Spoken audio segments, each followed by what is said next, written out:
secondary with it. which is cool. So Dale Tribuli, the glass sculptures. Oh. See, I got hooked on him when I lived in Washington. He's at the Seattle airport. They always have display where he's at. Yeah, it So am I really going did to kind of. Germany or not? I think you are going to Germany, yes. Ever for Seattle, not really. New England, great. That's what I heard. that you were No, we going don't to know if you're coming back. I think you are part of Kevin's list, so he's gonna update you. I had told him no, thinking there'd be more people that should be going, because I was able to go before. Yeah, well, and, But I mean, I'm glad to go. yeah, But I just get, because it'd be really sad if they couldn't get 15 people. Oh, yeah, yeah. Because I told them, I said, I'd gladly They would've won use anybody else. Get the interception. But apparently maybe number 15. Kevin's gonna get that.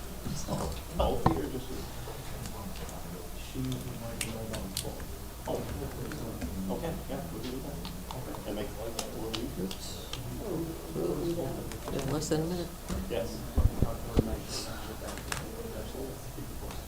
is Dan going to be going too? Dan's with Dan and Rick, so. Yeah, we'll get back to you. Yeah, no, yep, Both are awesome, as soon as possible. appreciate it. Thank you, no, thank you. Okay, it's 6 o'clock. If you can, please stand for the Pledge of Allegiance. pledge allegiance to the flag of the United States of America and to the republic for which it stands, one nation, under God, indivisible, with liberty and justice for all.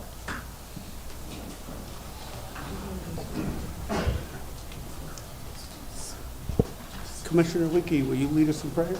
Sure. Let's pray. Lord, we give tonight to you. God, we place our focus on you right now, and Lord, we ask for wisdom as we talk through this agenda. God, that you would guide our conversations. Lord, that you would help us to do the best for our city. Pray this in Jesus' name. Amen. Amen.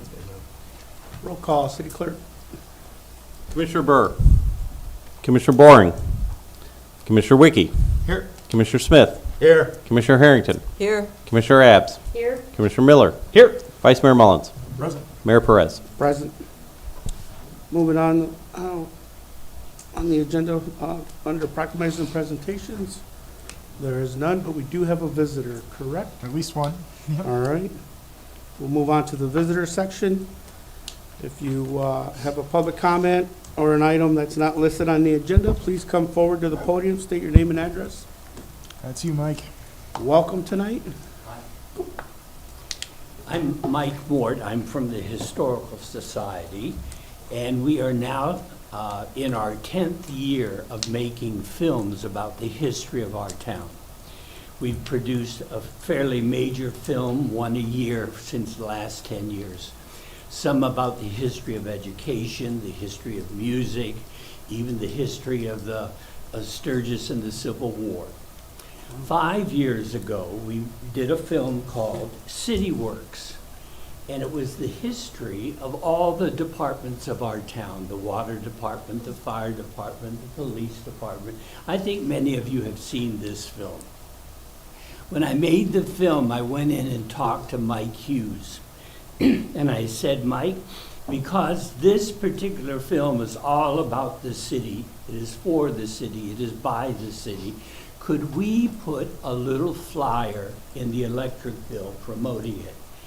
And he said, that sounds like a good idea, but you need to go to the commission and get their blessing. So I did, and we put the flyer in the electric bill. Our next film coming out the end of April is called Downtown. It's a 200-year story of how our little community, our downtown, grew, starting in 1828 all the way up through today. If you notice the little thing in front of you there, I went and talked to Andrew, and I said, Andrew, because this film is all about our town, you reckon we might be able to put a flyer in the electric bill? And he said, that sounds like a good idea, but you need to go to the city commission and get their blessing. So I'm here to get your blessing, and I think Andrew might want to say a few more words too. Wow, I don't have a ton more to say. Mike covered it pretty good. As he said, we don't do a lot of outside promotion in our utility bills. Most of it's just reserved for city stuff. But I think as we made an exception in the past for the video about the city, I think it would be wise to make an exception for this one as well. We'd probably be looking right now. We're in the middle of putting a run of our recycling calendars out in utility bills. Probably be looking to start this about mid-March, and then run it through mid-April by the time it cycles through all the bills. So I think we just kind of need a general consensus from the commission. If anybody has any major objections, we'll None go in a at different all. direction. But I think we're Anybody? good. We good? All right, we'll move forward. Thank you for Good luck, Mike. doing Thank that. you. Yeah. Be sure to come and see the film. It's going to be a humdinger. All right, can't wait to see it. Do we have a copy of that other film? Is there anybody else? Yeah. Please state your name and address. Ryan Collins, 55538 Resort Road, Three Rivers, Michigan. I'm here on behalf of Frederick Construction. We were fortunate enough to get called into a post-bid interview for the new electric facility, and thought I'd just give you a couple highlights of why we thought we'd be a good candidate, food for thought type of thing. So we came tonight. We'll give you 2 minutes. I'm sorry, I forgot to tell you Bob that. Greg Deeds, Vice President. We both are members of the local community here. I live in Three Rivers, he lives in Mendon. And, you know, I just finished my 24th year here at Frederick. It's the first time I've gotten in front of council to pitch our company for a job. Felt it was worth it. We have a good relationship with the city. It's worth standing up for. So if you have any questions during the process, Greg and I also came to help answer those if you need us at that time. A few things that we thought we were the great candidate for on this is our fee. We were extremely aggressive at it. One, our relationship with the city again, and two, felt like the architectural firm had their stuff together. Another reason is our local presence. You've probably seen our trucks around town. We've got several projects right now going in not only Sturgis, but all over St. Joe County here. We have a local network of subs that we consistently use. Our presence is, we have a large presence down here and opportunity to reach out to local subs. I know it's important to the community. And then, you know, lastly, I'll say that, you know, we just want to thank the city of Sturgis for the years of business we've done with you folks. And we're here for you. You know, we have the experience to do this project from pre-construction to closeout. We felt like we showed that in our post-bid, but again, just wanted to thank you folks for the opportunity, and we look forward to working with you in the future. Thank you. Thank you. Anybody else would like to make a public comment? Okay. Moving on to the approval of the agenda. So moved. So we have a motion Support. and support. All in favor? Aye. Opposed? So moved. Next on the agenda is the approval of the consent agenda. So moved. So we have a motion Support. and support. All in favor? Aye. Opposed? So moved. Next on the agenda is the unfinished business, the burning ordinance, second reading. Mr. Cody Craig.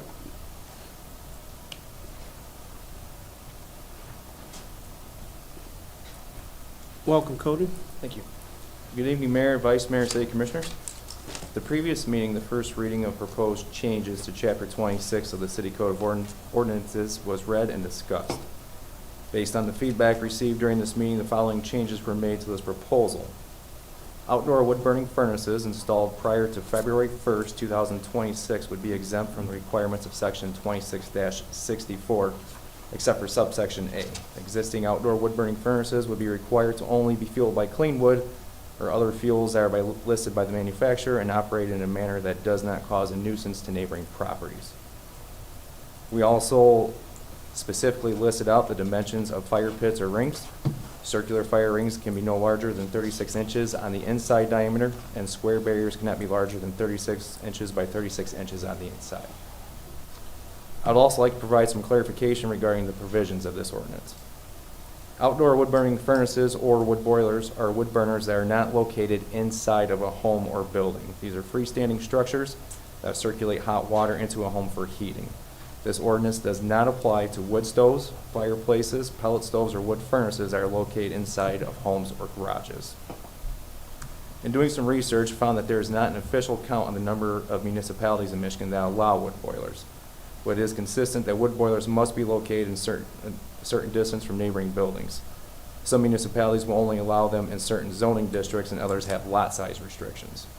For example, the cities of Coldwater, Niles, and Marshall prohibit wood-burning furnaces except for areas zoned industrial and/or research technical.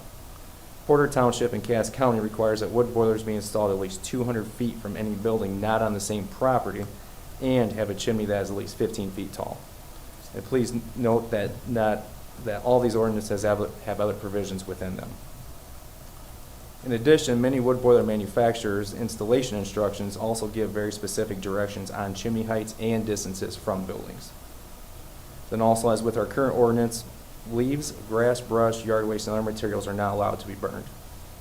And then the other parts of this ordinance were drafted to align with the state of Michigan open burning regulations, such as the burning of household trash, commercial burning, burning of yard waste and leaves, and the open burning of trees, logs, brush, and stumps. I'd be happy to answer any questions anyone may have. Any questions for Cody?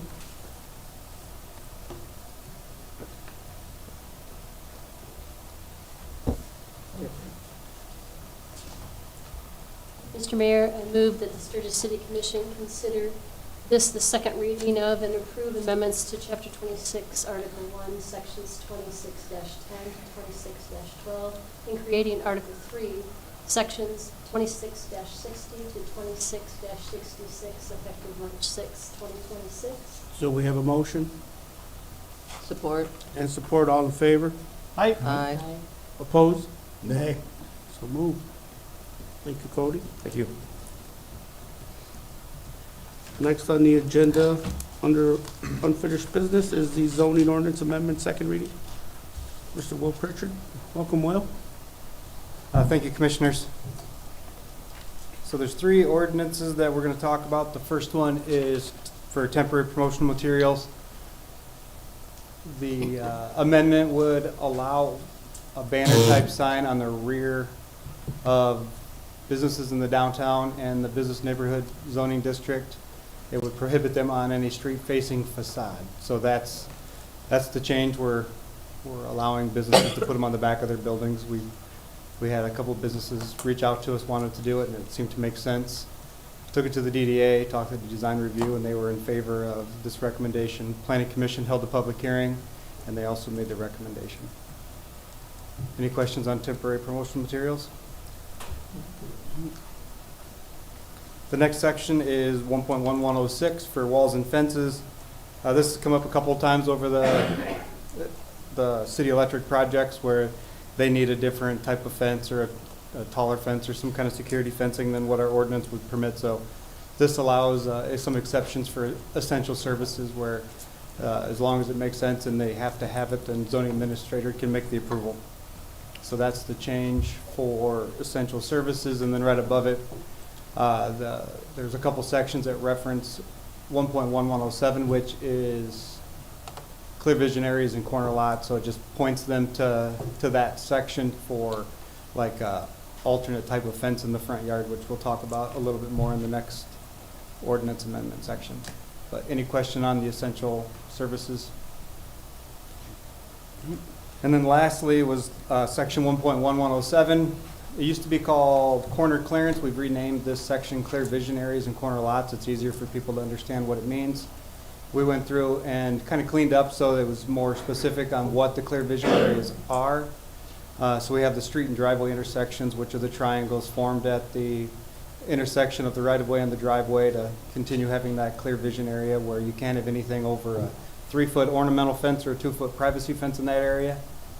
And then the next section was confusing in the ordinance. We've cleaned it up, which was the corner lot abutting a front yard, which is, there's a better drawing than I had the last time. But basically we're giving that transition from the front yard of a corner lot where it transitions into the front yard of an adjacent property. And the previous ordinance amendment said that it was formed by a 90-degree corner, which was just, that's how it was interpreted. We took it to the Zoning Board of Appeals. They said, nope, it says nothing within that area, so we brought it to Planning Commission, public hearing, to change it so it's a 45-degree angle, so more of a line of sight, and then it gives the spot for the fence on the adjacent property to start. So those are the changes. I guess one other change was we did allow within the front yard area where we did not before anything that was not ornamental, so now you can have a 6-foot privacy fence or a chain link fence within that restricted area in the front yard. If you have like the opposite, or we're gonna call it a side street front yard, if you're on that side, you get to go half of the setback from what the front yard was, and you can have a fence outside of that 12.5-foot number, or whatever half may be. Any questions? Any questions for Will?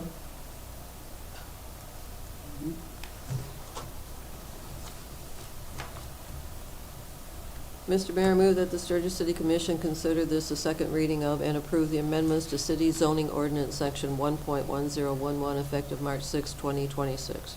So we have a motion Second. and support. All in favor? Aye. Opposed? Nay. So move. Mr. Mayor, I move that the Sturgis City Commission consider this the second reading of and approve the amendments to City Zoning Ordinance Section 1.1016 effective March 6, 2026. So we have a motion Second. and support. All in favor? Aye. Opposed? So move. And Mr. Mayor, I move that the Sturgis City Commission consider this the second reading of and approve the amendments to City Zoning Ordinance Section 1.1017 effective March 6, 2026. So we have a motion Second. and support. All in favor? Aye. Opposed? So move. Thank you, Will. Moving on to new business. DWSRF project plan, professional services. Mr. Barry Cox. Welcome, Barry. Thank you, Mayor, Vice Mayor, City Commissioners. What we have before you this evening is a request to do a professional services proposal with Fishbeck to develop a DWSRF project plan specific to lead service line replacements. The previous project plan that the city completed in 2021 has expired, and we were unsuccessful during that time frame, as you're aware, in receiving DWSRF loan funds. So the reason for this trying to move forward with this particular project plan again is the state of Michigan has some bipartisan infrastructure law funding, which must be used in 2027 and can only be used for lead service line replacements. So staff believes this is an opportunity to turbocharge, I like that word, I don't think I wrote that, but turbocharge our lead service line replacement program that we have to have complete by 2037. And so we're asking, as we mentioned last week, for the opportunity to submit a new project plan where lead service line replacement is the only activity involved, which is obviously different than the last time we went for this loan.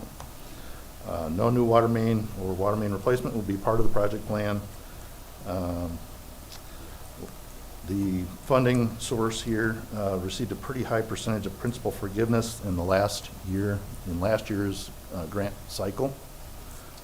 And so if we were to be funded, we would have 3 years to complete the work. Now the work scope area, which was the map that was up there before, is an area in the northeast portion of town, or the original boundaries of the city of Sturgis, which is Lafayette and Lakeview are two of those streets that was the original boundary. It's a very high percentage of residential properties and a very high percentage of lead service lines in this area that we believe need to be replaced or galvanized between the shutoff currently in the terrace and the home. So estimated number of services currently is 414 in this area. So we developed this project, submitted the intent to apply to the state, and then we need to have this project plan completed by June 1st if we want to try to get this loan funding. Current projected cost that we submitted for the loan was $3.6 million. I think the one important thing we wanted to present was there is a potential opportunity to utilize force account work for public services to potentially do this work. However, there's a trade-off potentially with that, whereas we want to try to get as much of this work done as we can immediately, and then have maybe the public services doing a different set of projects to, again, further this whole process forward and get it completed in the next 10, 12 years. So with that, try to answer any questions regarding the project plan submission. Questions for Barry? I do. I want to make sure I understand this correctly. Obviously, I understand the deadline. I understand there's the possibility we need a plan to hopefully receive some funds. The only thing I wasn't certain of is when we were saying we were doing it ourselves, we were saying basically 3,500 per lead line. Now we're at almost 9,000, which I remember guessing 8,000 if we were having it done on the outside. So as far as the plan, having the plan done, does that mean it absolutely is going to be done on the outside? When we put together the plan to do this? I mean, it's assumed, is it? I didn't know. It's the not- dollar, I'm looking at the dollar amount going, 1.4 for 400 is a lot different than 3.6. Sure. I think that what we did when we projected the dollar amount for the project, and of course, especially when you're early and you don't have the project designed or any formal cost estimates, we're shooting a little bit high. But I think, Barry, you basically projected that using some of the numbers we had from the North Park, North Clay Street project. Is that correct? Yeah, so our basis for coming up with that $3.6 million number, so there's two components to that, Commissioner Abs. So there's the construction portion of that, which we estimated at around $8,000 per service for 414. So that's a pretty straightforward number. But there's also other components that are eligible for funding and one of those happens to be this project plan if we are in the funding eligible range. So the amount that's part of this, which is the $29,800 for the project plan, is eligible for reimbursement for that. Future costs for design and development of the project are eligible for reimbursement. So because this money is coming from the federal government, they have what is known as federal cross-cutters, which is a certain number of requirements that we have to go through hoop-wise to get the project authorized, and there's additional costs because of that. That's estimated at around $15,000. There's another component, which is the oversight of the project as well. And that's a swag number that I don't have from Fishbeck. I don't really have a good handle on that. But to ultimately answer the question that you originally posed, which is, do we have that decision yet made? No, we're actually having a meeting with the local funding manager on Monday to discuss the process. And like I said, there are limits, or there's certain aspects of it for us to do it in-house that may or may not be conducive to us doing it in-house, beyond just the matter of fact that maybe we can do 150 in a year in-house and then have this grouping of 400 be done as well, which again pushes us all towards completion. Yeah. And specifically with these dollars. So, part of the reason this is appealing is if we can take a good chunk of the burden off of our own staff to do that work, take it outside. I mean, obviously, another factor that's in here, and we don't have a perfect number to quantify it, is the loan forgiveness piece that takes that $3.6 million down to a more manageable number. But it's a guess at this point. Yeah. It is a guess. I mean, we're going off of past history and what we're being told from the people that are putting out the funding opportunity about why that may be advantageous. But yeah, it would be a dual purpose, right? One, if the program and the loan forgiveness are such, it brings us closer to parity with what we can do it for internally, while at the same time also giving our staff some flexibility and not having to do as many lead services over the next 13, 15 years. in no way was I questioning that we needed a plan to apply for it. Oh, yeah, I yeah. just No, wanted no, to no, understand no, the no. dynamics. That's It was, perfectly acceptable, perfectly understandable. And this is for, obviously, the commission as well as public. One of the things we have to do from the federal level standpoint is we have to have an entire plan to be developed by the end of 2027 to address how we're going to handle the rest of the ones that we have as well. So this is just part of the plan. And this is, you know, there's a risk here, obviously, that we won't get funded. And that's a risk that we've decided we would like you to accept and be willing to move forward with. and I think equally important is the time thing. I believe that when we were talking at budget and Tom was presenting us that 150 a year, taking 4 to 5 people, full-time people, and trying to have 2 part-time people, that sticks in my head. For us to do it is almost near impossible. So that is, to me, is a big ordeal. We don't want to see other things. I won't say what I was thinking there. I have to rephrase it. We don't need to see other things, you know, as roads and parks and other things. We have a lot of things that we do. Yes, we do and have a lot of We want to make things. sure we're able to have the staff capacity to do all those things. I can see the community complaining if things go awry and aren't done, so. Thank you very much, Barry. If Tom says we can do 150, I believe me. I believe Tom. You're going to do 150. We're if not certainly, more. they're certainly getting there. Hey, by Thank the you. way, how many have we done so far since we started? Oh, I don't know if I have that in my list of things. I did actually compute that since 2018, and it is really close to 400. Okay. It's either a couple of numbers under or a couple over, but Okay. basically it was 400 through the end of 2025, Nice. with an approximate 1,500 yet to be determined what we need to do, if anything, or replace. I only asked that because I knew you would be able to answer it, because you always have your information. Well, we're also planning on bringing you maybe a little bit more detailed update on lead service lines in the last year or two. I know that was something Commission was interested in the past, and I know Barry and Tom have both been working on numbers for that, so you could expect to see that in the next few meetings. Thank you for that. Any questions for Barry? Mr. Mayor, I move that the Sturgis City Commission approve the professional services proposal with Fishbeck Incorporated and authorize Fishbeck Incorporated to complete a DWSRF space LSL project plan on behalf of the city of Sturgis. So we have a motion Second. and support. All in favor? Aye. Opposed? So moved. Thank you. Next on the agenda is the South Park Street decertification resolution. Mr. Barry Cox, welcome back. Thank you again, Mayor. So every year, city staff reviews the Act 51 map. I'm currently designated as the street administrator, so that process falls to me. And we try to make sure the map that the state has is as accurate as possible. We review street names, vacated street segments, new street segments, to maintain accurate funding for major and local streets. And one of those aspects is that local street segments, as well as major street segments, need to meet certain standards to receive funding.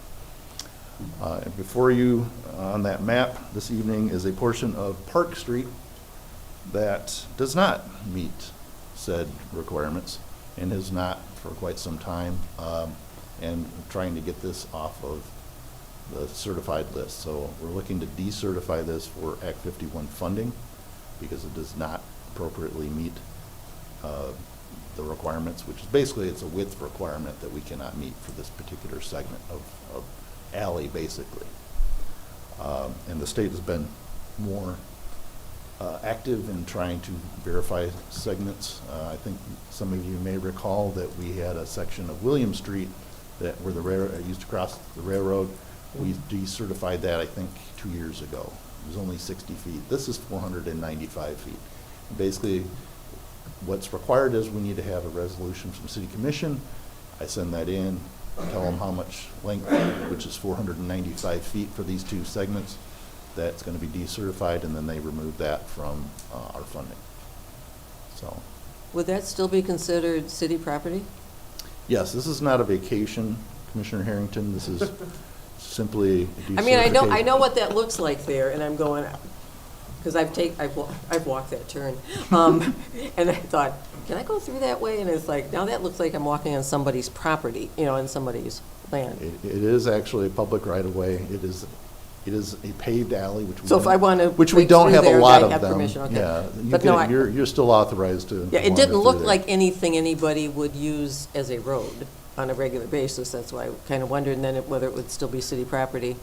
Yeah, so at this point, it's not vacated. That could be the next step City Okay. Commission could take. It's a little trickier in this particular aspect because on the north side of Forest Avenue, just to the west of the alley is a home that has their driveway off of it. So that yeah. would be challenging to Yeah, we've run into vacate that in other areas, yeah. particular piece. However, the portion south of Forest, if City Commission was so desirous, we could look at vacating it. We still have utilities that run through this fairly narrow alley. Mhm.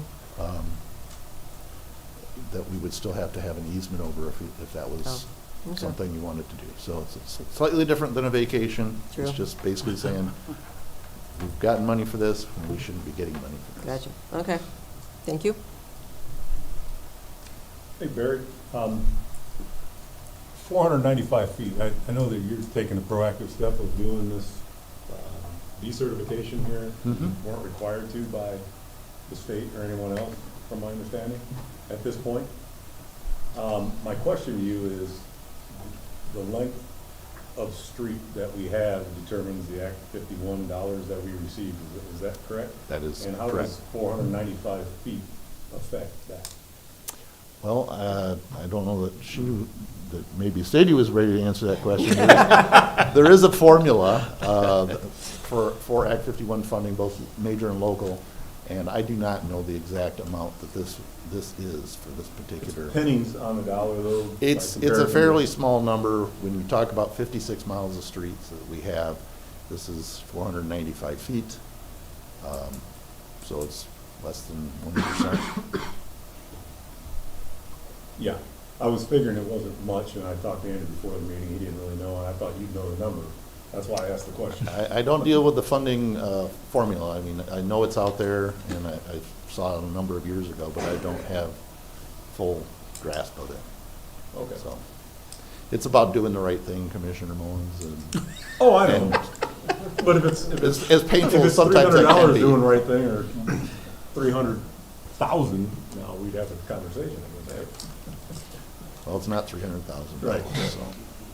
No, I appreciate that, but I just thought you might know the answer off the top of your head, because you know all the other numbers around the city, and I'm quite disappointed, John. I'm sure we could probably. I lost the bet, Barry. I lost the bet, man. I believe that is sarcasm for the record. Just to be I'm clear. sure we could figure it out and have it for you at the next commission meeting. You don't need to, you really don't need to. Oh, we're just joking.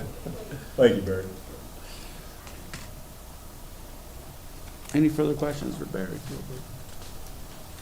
Mr. Mayor, I move that the Sturgis City Commission adopt a resolution decertifying 495 feet of Park Street as presented. So we have a motion Second. and support. All in favor? Aye. Opposed? So moved. Thank you, Thank you Barry. very much. Next on the agenda is the primary clarifier number 3, design proposal. Mr. Brandon Schrader, welcome tonight. Evening, Mr. Mayor, City Commissioners.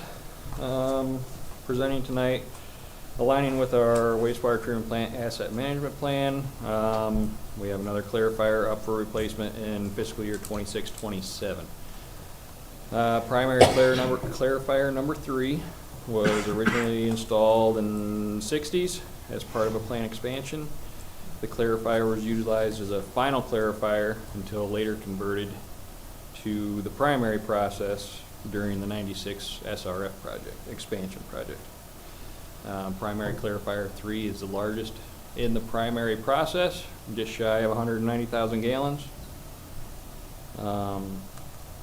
Fleece and Vandenbrink provided us with a professional service agreement amendment number 8, which includes design, bid, and construction administrative services for the clarifier project in the amount of $42,700.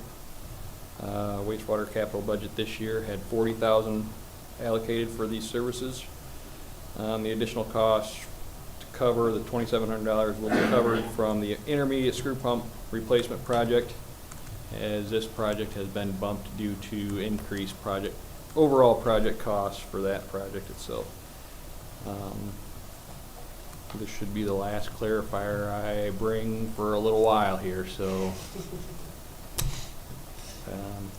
Any questions? Any questions for Brandon?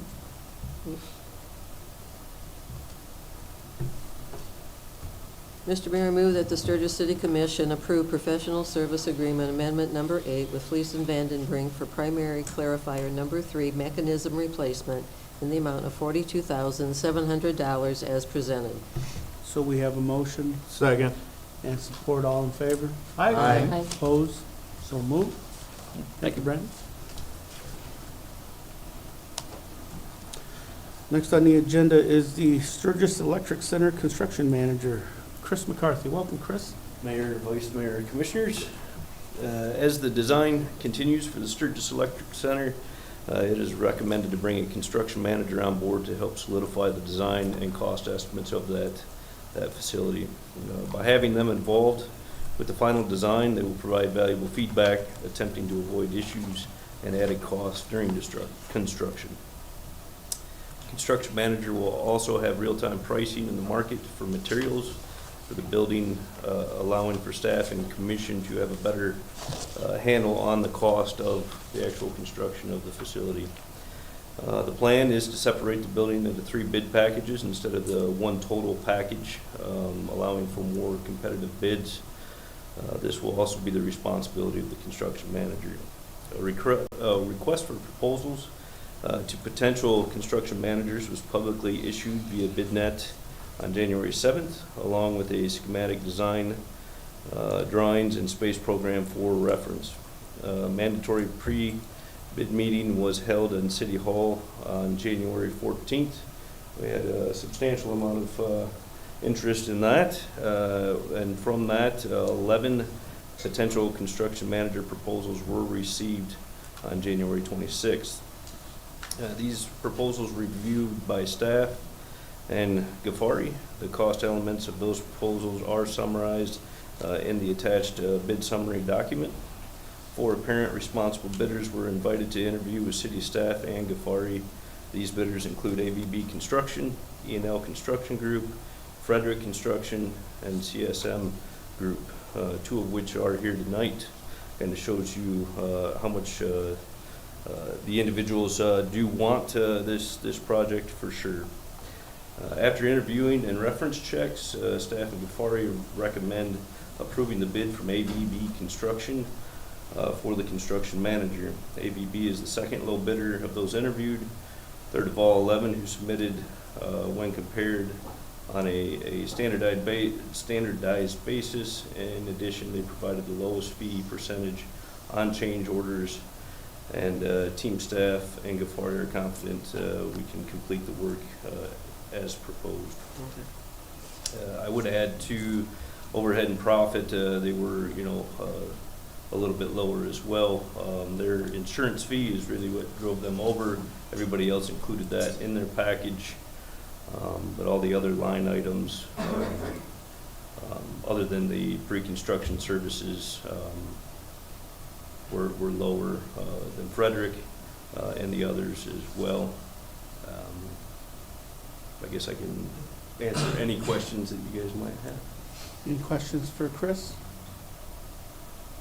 I know if there's not going to be any questions, I know we got to make a change to the motion. Yeah, I just wanted to request if, whatever the proposed motion is, that for the construction manager, we simply approve the bid of that construction manager. We leave out the amount. That amount is kind of a calculated amount based on a projected cost estimate for the project. It's really what is bid is the percentage of the overhead and profit fee and then some of the other fees. So that amount was calculated to try and put everybody on an apples to apples comparison so we could best assess costs, but what we're actually approving is some of those details in the proposal. So that kind of number value does not make sense to have as part of the motion.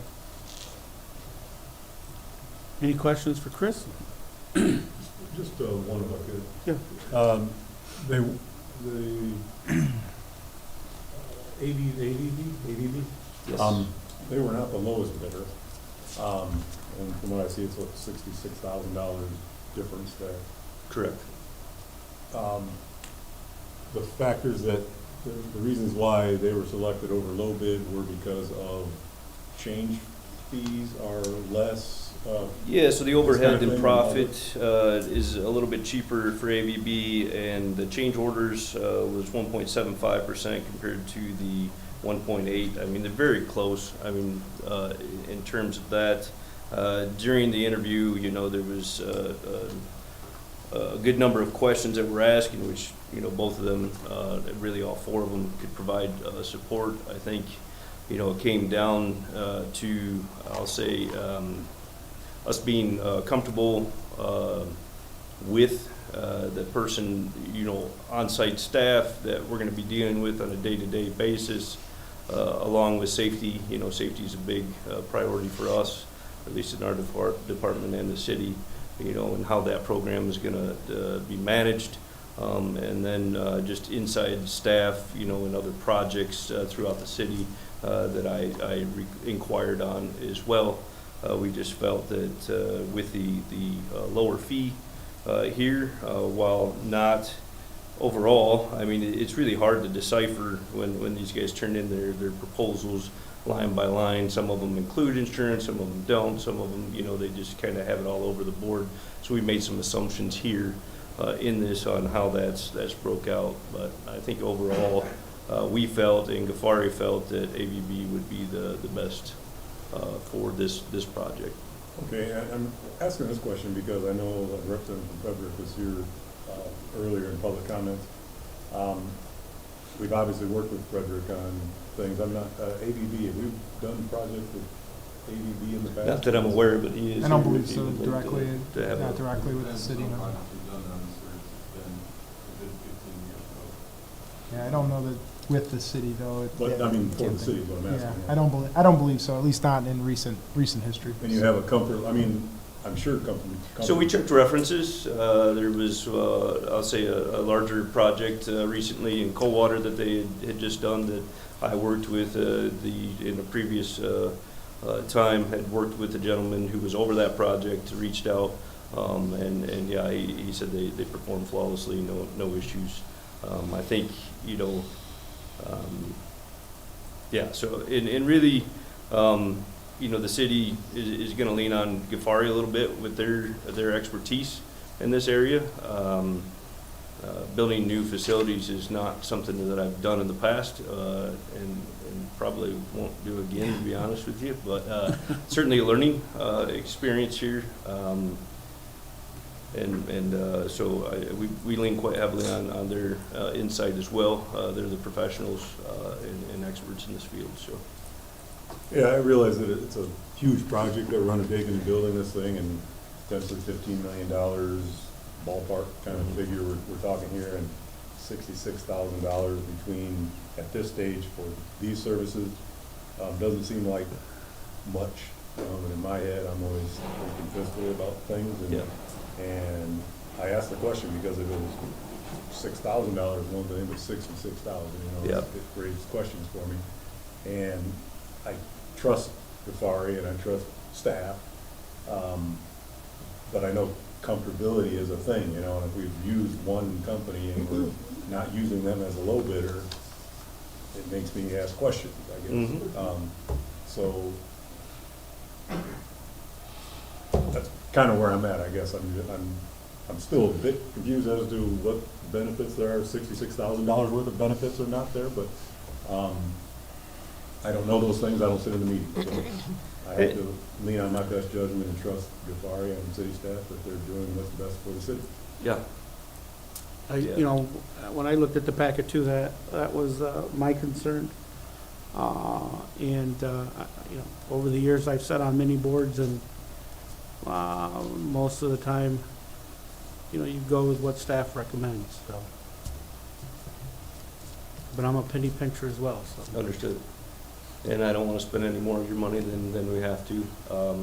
like I said, I'm gonna lean on the experts and I'll say staff. That's ultimately what we deliberated and came up with as a final decision after the interview process. I'll say that we felt the most comfortable with AVB. Question? This Go ahead. may not be new to you, but it's new to me. We're going to do it and not put any dollar amount to it. And I Well, try- you're approving their proposal, Yeah. which includes the percentage of overhead and profit specified, as well as the pre-construction costs and those types of things. What I was trying to tell you is that that dollar amount in the bid comparison was a calculated amount.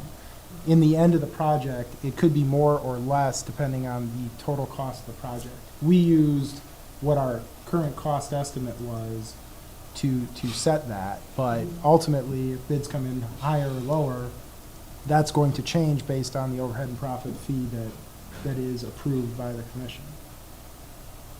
So So what that's why it you're, was what you're taken out. approving is the bid proposal of the company that we're selecting. So we don't know exactly how much the project's I gonna cost. I understand, Yeah. but We're- normally too, then, normally I thought that there would be a number not to go over.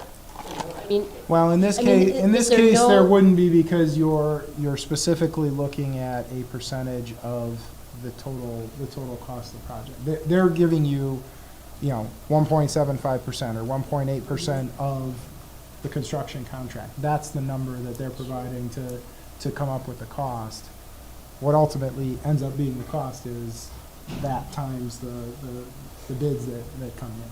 So, obviously I'm oversimplifying, there's other parts to that fee, but I'll leave it at that one line in this you're case, but making it yeah. clear. Yeah. And also, I just- oh, good.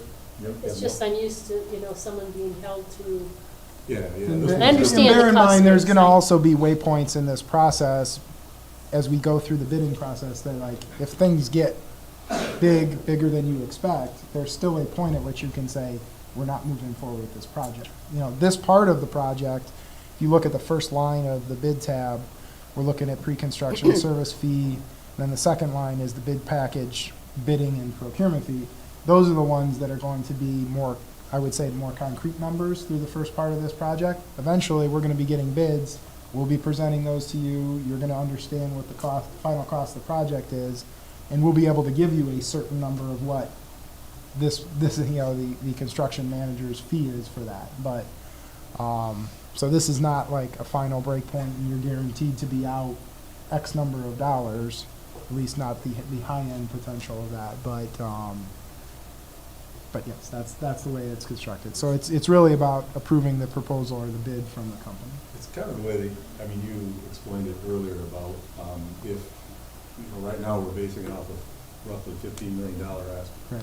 If this thing comes in at 20 million plus, when we start in this process, we can always say, let's No dice. Take a pause. squash it, and we're $13, $18,000. And on the flip side, if it into comes in that. at 10, we're all gonna feel a lot better Yeah. about it. If we decide to, we're not out We'll for feel a lot If it comes in at 10, we'll be $142,000. happy. Yes, we'll be a lot, The we'll be a whole lot. point happier, is if so. that comes to that, we're not out $342,000. Correct. Yeah. Yeah, just so that's understood. I have a question, clarification. Okay, because one of the things you talked about, you're breaking it down into three bid packages, the whole process, the whole thing. So this construction manager position basically will oversee those others, and depending on what they do, we'll then go back to determine the dollars for them. Correct. Okay, that's, Yeah. okay. Yep. That's as simple as I can make it to make, Okay. without putting numbers in it. Yep. Okay, thank you. Any further questions for Chris? Appreciate you answering the questions, Will. Yep. Been helpful, thank you. Mr. Mayor, I move that the Sturgis City Commission approve the construction manager bid from AVB Construction as presented. So we have a motion Second. and support. All in favor? Aye. Opposed? So moved. There. Thank you, Chris.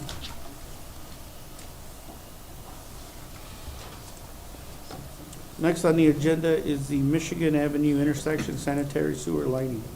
Mr. Tom Sikorsky. Yeah. Welcome, Tom. That's a whole different way of doing it. Evening, Mayor, Vice Mayor, Commission.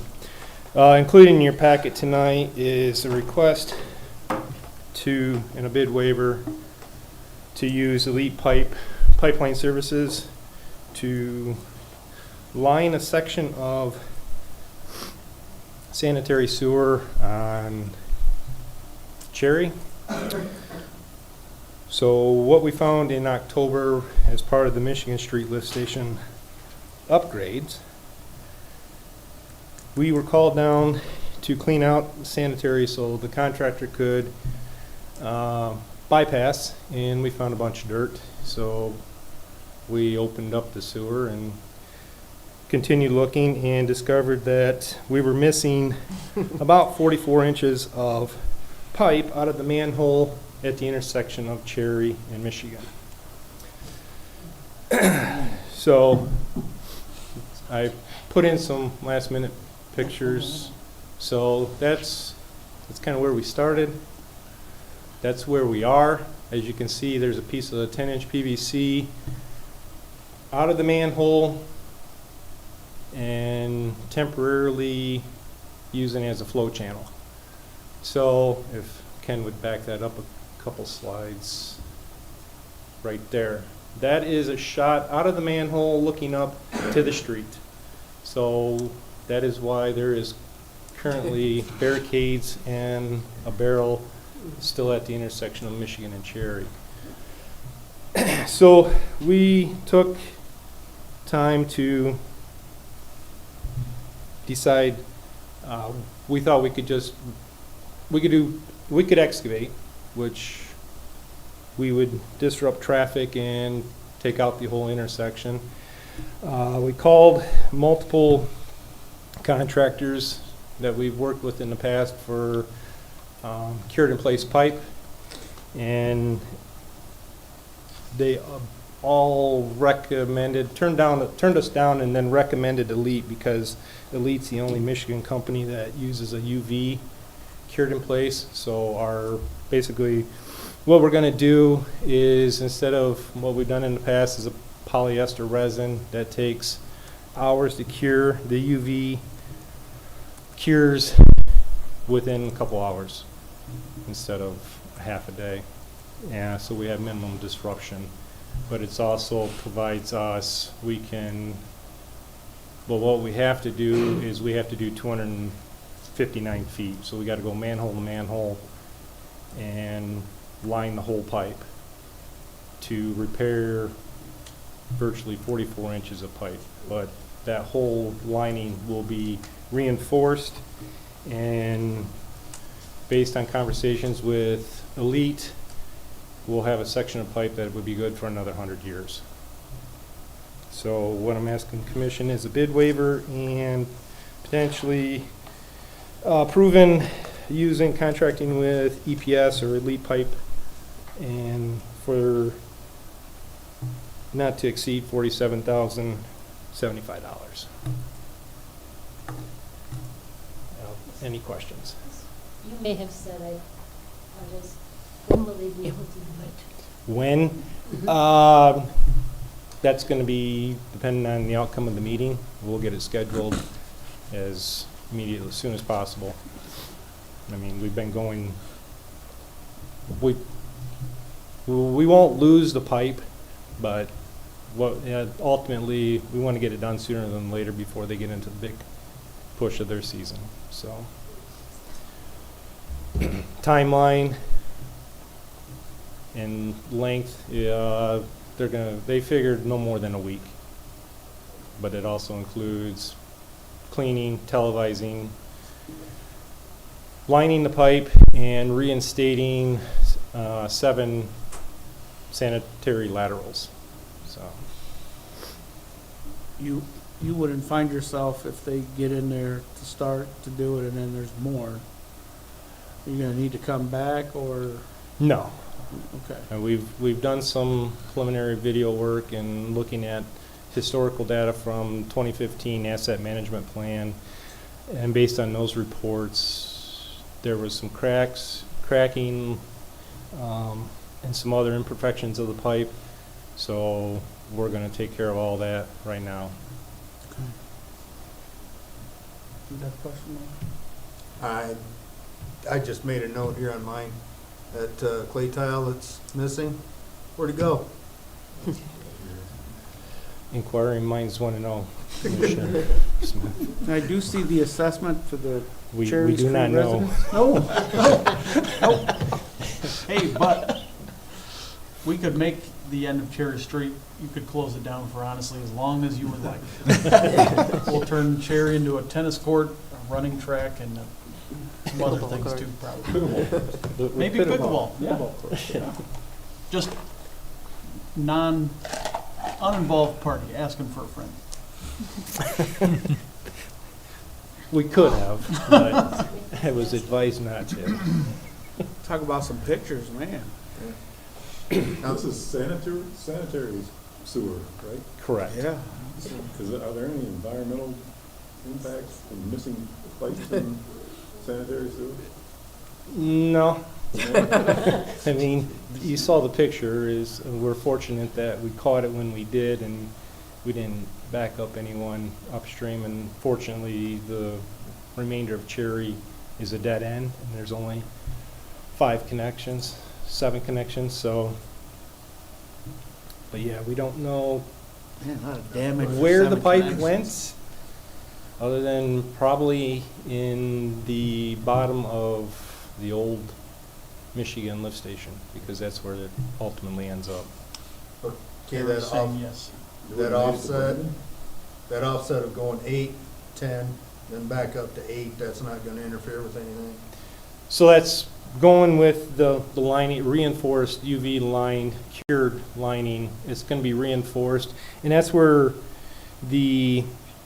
so we're only talking less than 5 feet that we need to repair, but we're going to do 259.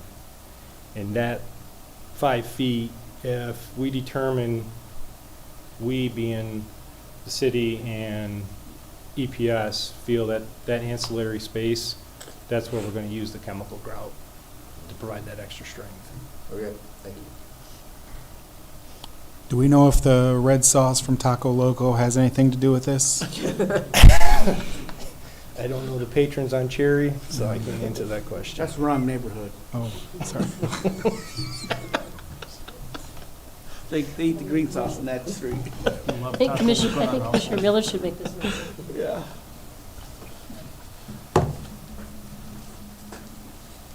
Okay, what's the wish of the commission?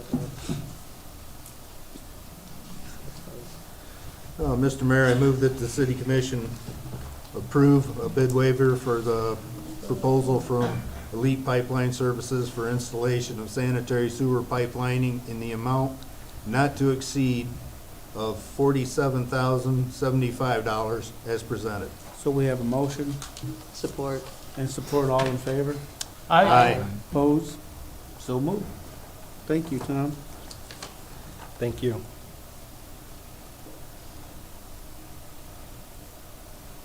Next on the agenda is the MDOT Aero State Local Program / Equipment.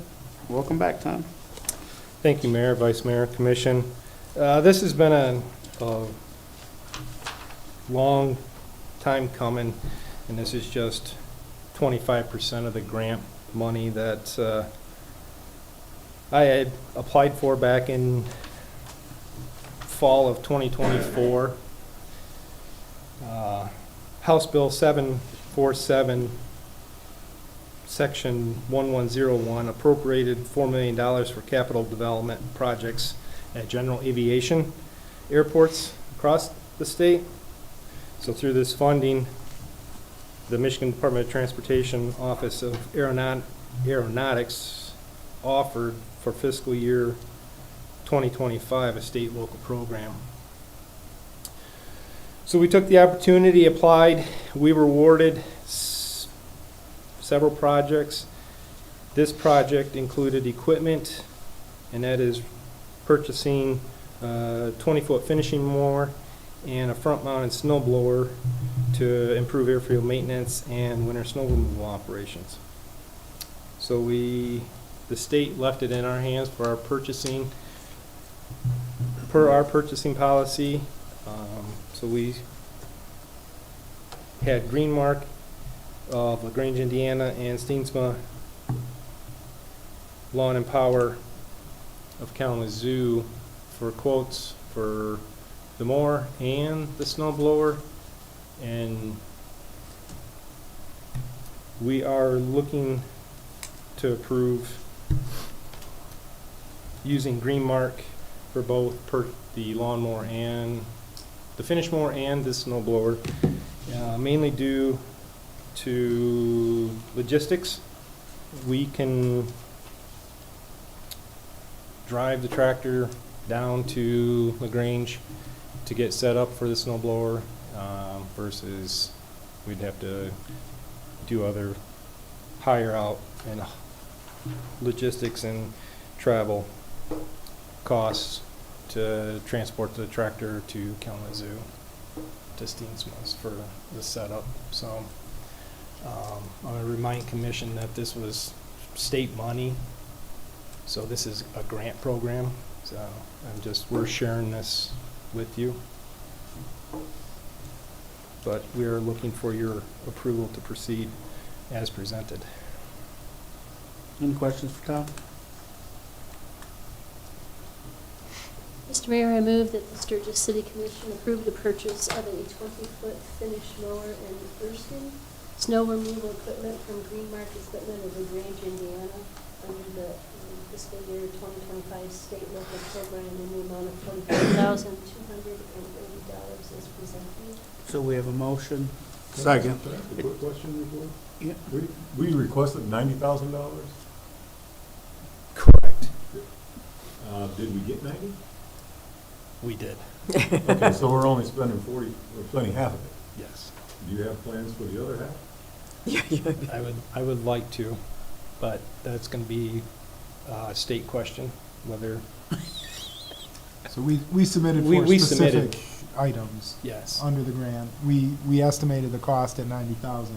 We obviously did much better than that in our So we bidding. anticipated spending that much on this Correct. stuff? Correct. Oh, so we didn't get that much money from them? Correct. We're not getting that. We We're won't getting use, to pay we for won't it. use the other 45,000. Okay. Unless So they we're let not us. Unless, We would have unless, to reapply for another Uh, 45,000, or is that available for us to use? if I can find equipment that fits within the parameters of, in the guidelines of equipment for the airport, I can do so, apply, and well, I could still spend it. We can request to I spend can it, right? request to spend Is it. it problematic finding things that need to be replaced? Or upgraded or things like this? I mean, is that what I mean? No, it was just an opportunity that I wrote the grants, didn't anticipate $1, and I ended up with every dollar I asked for.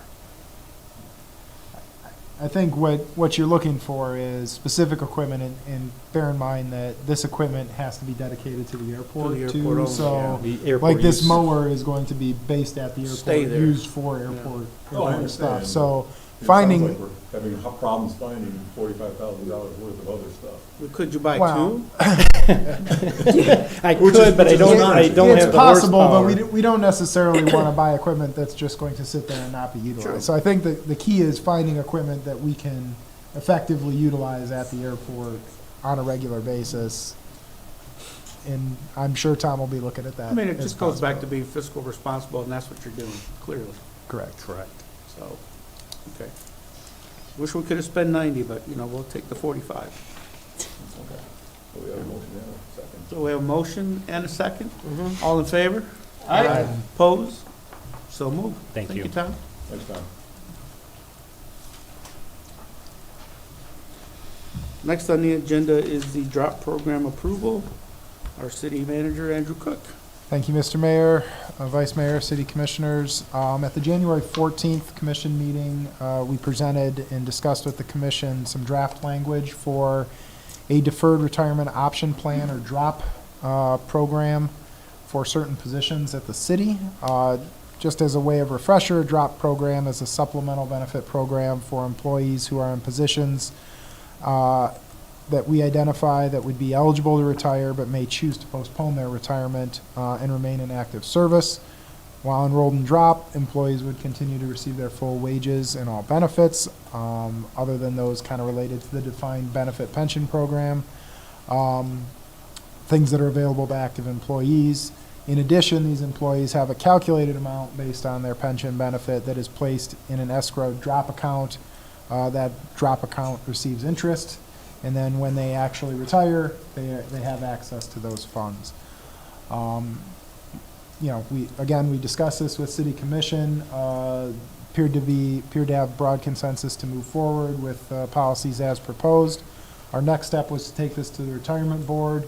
We met with them a couple weeks ago. They had a couple of requests for modifications in language, specifically related to when employees, if they're participating in the drop program, would look to exit that program early.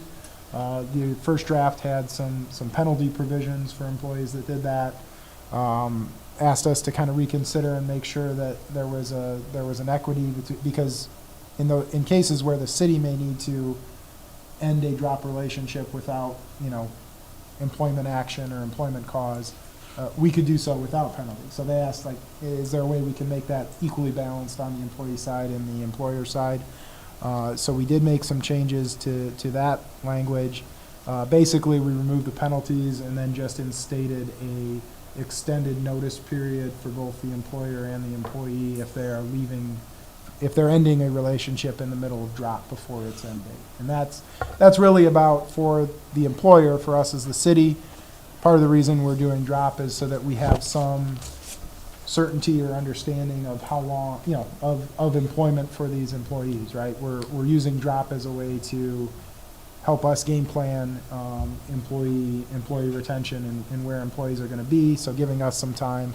And then on the flip side, obviously with employees, if we have to eliminate a position, for a reason other than cause, be that budget cuts or something else, we give them some time because they were counting on being part of the drop program for this set period of time too. So felt that was a reasonable position.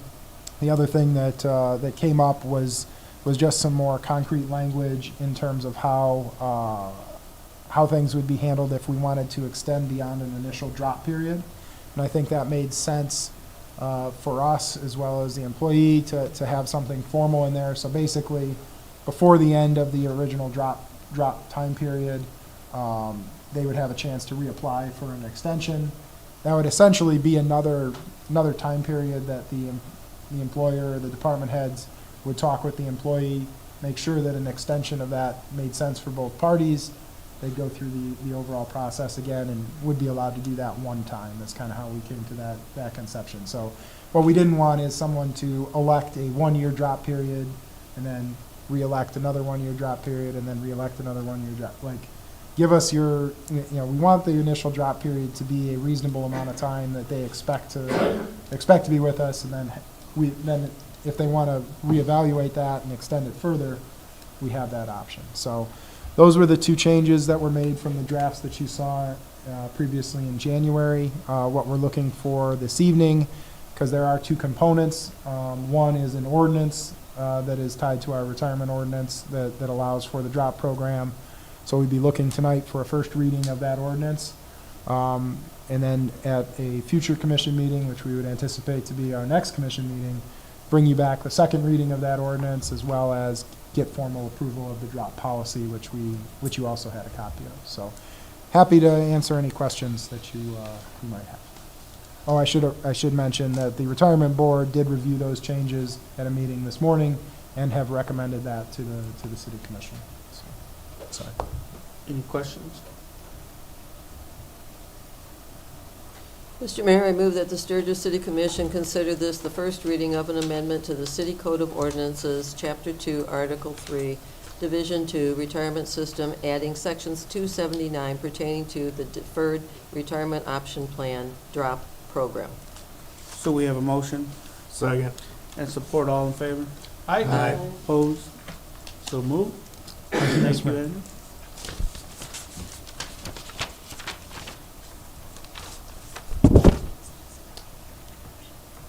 Moving on to staff and commissioner comments. We'll start with Sadie. None for tonight, thank you. Mr. Rhodes? So we're filling up fast on our trip to Wieslow. So we've got a little bit to do, but I've been in communication with Wieslow, latest thing I just want to know is, how early do they want to see us on that Sunday? It's May 3rd, May 9th. How soon do they want us on? Because as we look for plane tickets, so I'm going to try to defer to what they want. So if we end up leaving in the middle of the night, it's to meet their accommodations. So I'll be communicating with them over Zoom. I'll give them a list of individuals. I think we've got a good group going. And so I'll report back, I think, a little bit more by next meeting. And then we have an additional requirement for Mr. Cook to attend, right, Vice Mayor? I haven't looked at his contract. I'll leave that with him. See how that works. Yes, I was informed by the mayor and vice mayor that they wanted to require me to attend the trip this time. I think that's important. I think it's important. Yeah. We don't have anything going on here, so. I will accede to the wishes of the commission on that. if We'll take that's- the if heat that's what you want. for your wife. Okay. You know. All right. If she gets mad, it was Jeff's idea. I just agreed with him. All right. I'll let her know. I'll let her know. That's all. That's all? All right. Anything from our police department? Cody? Will? Chris? A couple items, if you drive down Nottaway and Bogan, you'll see that they started the substation project. They're being moved down there, so, sorry, I didn't miss the left. You're good.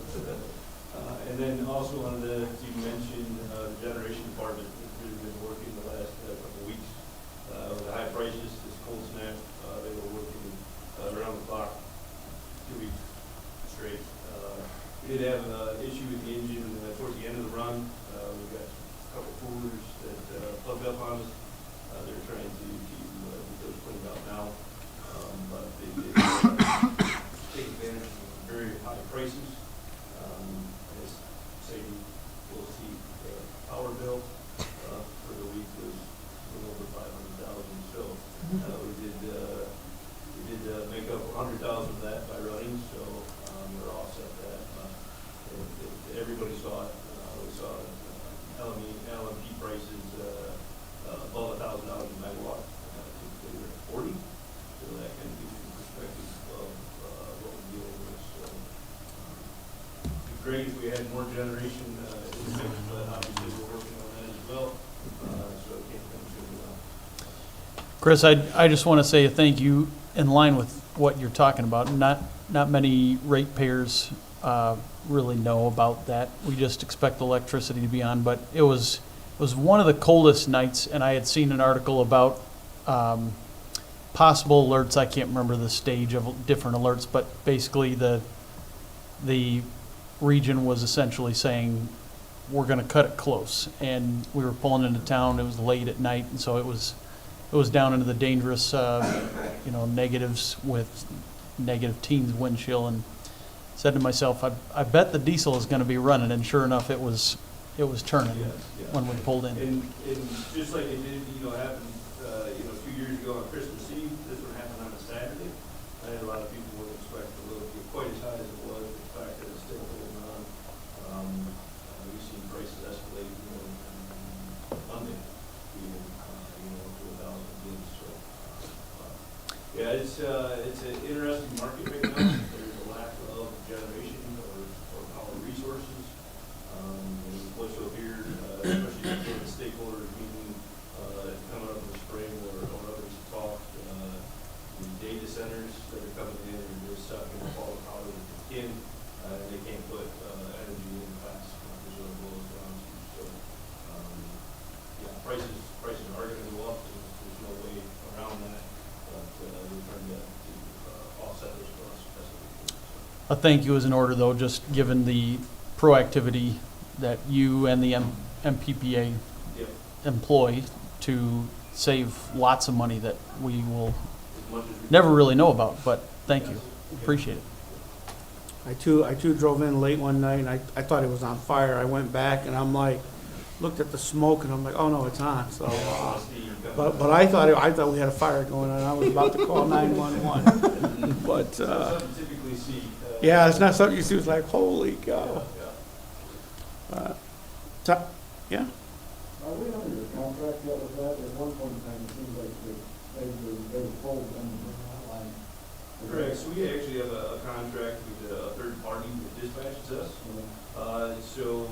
In our specific region, where the PJM region is the transmission, we're able to what they call peak shave, okay, so those high times, we can take down the city load. And that's ultimately what we do, and that's when they dispatch us. That ultimately saves millions as well, if we can get that, bring down the city load. It's just an added benefit to us. They dispatch us 150 hours a year, what that contract is. But I will say also, MTPA dispatches us in what they call the head market, which is another market that helps you dispatch everything. Since we're asking you a bunch of questions, where does one get battleship parts from? Because that's an old battleship engine, right? Well, that one specifically is not, but there is one down there that is. Okay. It wasn't on a battleship. A submarine, wasn't it? Submarine engine? It was on a landing craft, is my understanding, that was part of the D-Day invasion. Dave has done a lot of history work on that and has all the details, so I think we can definitely get you down there. Yeah, I would love to see it sometime. We could put that in this video that's coming out, that's part of downtown. Maybe the next one, yeah. Yeah, that's a part of downtown. Yeah. It's a downtown bill. Tom, you got anything? Other than crews are out, taking care of Michigan's next season, potholes. Potholes. It's already here. So we've been out the last 2 days, we've been out on, up and down Nottawa, which is State Road. Today we were out basically hitting fire bunkers. If anyone sees anything, I would encourage them to use the city's action line, so we can get advance notice and develop a list and get crews out in a timely manner. Okay, great. Tom, is that action line on the website? I guess I know about the electric outage line. I didn't know It about is. that one for potholes. There we go. Barry? Well, I wasn't going to have anything to say except the city clerk brought up something I wasn't even aware of, which is the reason all this, so we'll get you later. I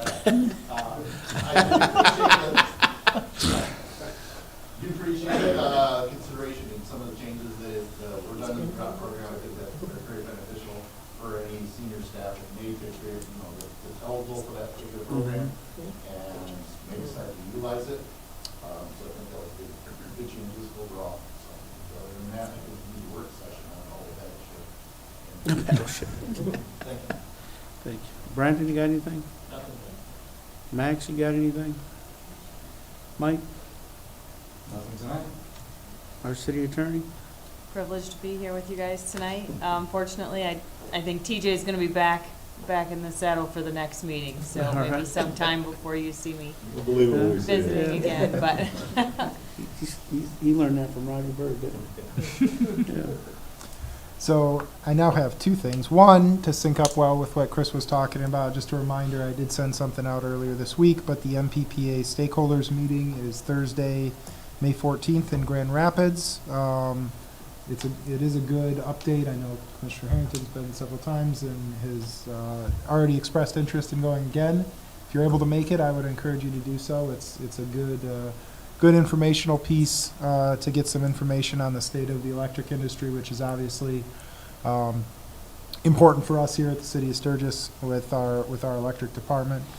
Second thing I'll just note for you, Commissioner Miller, is that on the city's homepage, you'll see a button that says Requests and Reports. If you click on that, it'll take you to the action line, and there's a number of different reports you can submit, including one for potholes. Okay, great. Yep. So please make use of it. Other than that, I have nothing else this evening. If the media can report that, would be excellent. Commissioner Harrington? There's a lot of stuff going on over at Sturgis Young. There's got to be something that interests anybody. I know there's an old movie coming up, really old one coming up. Wow. Yeah, tomorrow is Thursday, isn't it? Yes. With Cary Grant and Grace Kelly, who, if you don't know who they are, let me know, I'll tell you. But yeah, there's a lot of stuff going on, and a lot of that Fun Fridays, there's a big variety of stuff that's going on. It's not the same thing every month, so it's just nice to see, like, I was there Saturday scanning tickets.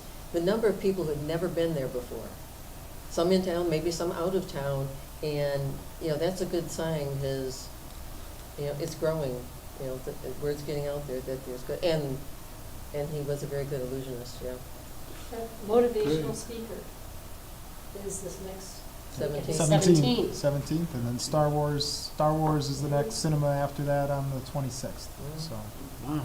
I guess the motivational speaker is supposed to be pretty outstanding. He does gear some things towards teens, but like, I mean, it's crazy, his background.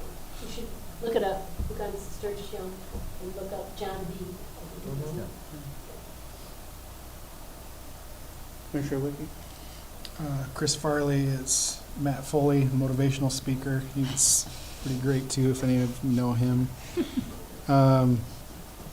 So yeah, I can see that. Yeah, I don't really have anything other than that. Just feeling. Justin is deadpan, so apologies for didn't catch it. Commissioner Miller? I just want to say a big thank you to Barry Cox. He was a return program to Kiwanis Sturgis today, the Noon Club. There's never really enough time to talk about everything. You really just scratch the surface, pun intended. But Barry did a great job. He had so much detail. He really does have a wealth of knowledge. Honestly, when you asked the question, I thought, oh, Barry will know this. Yeah. The problem is the dollars change from the state level, so I'll give Barry a pass on that. They can't really memorize dollars because they change every year. But Barry, I just want to say a thank you for your level of expertise. If we had extended Kiwanis farther, I would have started asking questions about when, what manhole, and what part of each street, when exactly it went in, and you probably would know. Good question. Good. Commissioner Smith? Several years ago, I had a resident call up and say, I broke my window, or my window got broke with the pine cone from the lawnmower. So I go in there to check it out, walk over by the window, it's on the other side of the bed, say, yeah, it's broke. Now, I don't believe the pine cone broke that. It had to have been a rock or something. Resident looks at me and she puts her hands on her hips and she says, you calling me a liar? She was between me and the door. Only time in 30 years I've ever been feared for my life. That lady was Anna. And you two want to take the heat from Anna? I wouldn't advise it. Not me, it was just an idea. I feel that may be a slightly exaggerated story, Commissioner Smith, but You weren't home. I wasn't, but It is not. That's it. If I have it my way, she would go along as well. Yeah. Did you mention something about children? and- something about children, yeah. There's a few months to find a sitter. is all. Yeah, that can. Plenty of Let's time. work on that. All right. I do a We'll lot work of on it. pet sitting. Vice Mayor? Oh, I have nothing tonight except for, in the climate that we live in, I just want to remind everybody that it's never too late to be kind, polite, and a loving human being. So let's all just be kind. Amen. Amen to that. Yeah, I'll just finish up by, for some reason, well, I'll tell you this. I think the last 6 weeks, my wife and I have been in separate hotel rooms because our children are in travel sports. And I'm a big man for a reason because I like to eat. And I always have lunch meetings or breakfast meetings. And every time I go, 2 weeks ago, I called Andrew and I said, hey, I just had 3 different people tell me how great our police department are. They're good at diffusing things, and one got pulled over and was treated very respectful. And I forgot to share that with Director Benazik. The other day, I'm sitting at a restaurant, and folks came in and talked about our firefighters that did an outstanding job with the last fire. And then this morning, someone called about the potholes that's our staff was already out there fixing potholes, and I'm like, oh, okay, but it's just a good reflection of our city staff that, you know, they go above and beyond, and can't please everybody, but our folks are out there trying, and I'm sure you guys in here as senior managers, and you department heads, you guys are doing a great job, so. And like Vice Mayor said, it's crazy political theater out there, and I'm glad to do this work with all of you. We don't have those issues here. We don't want those issues here.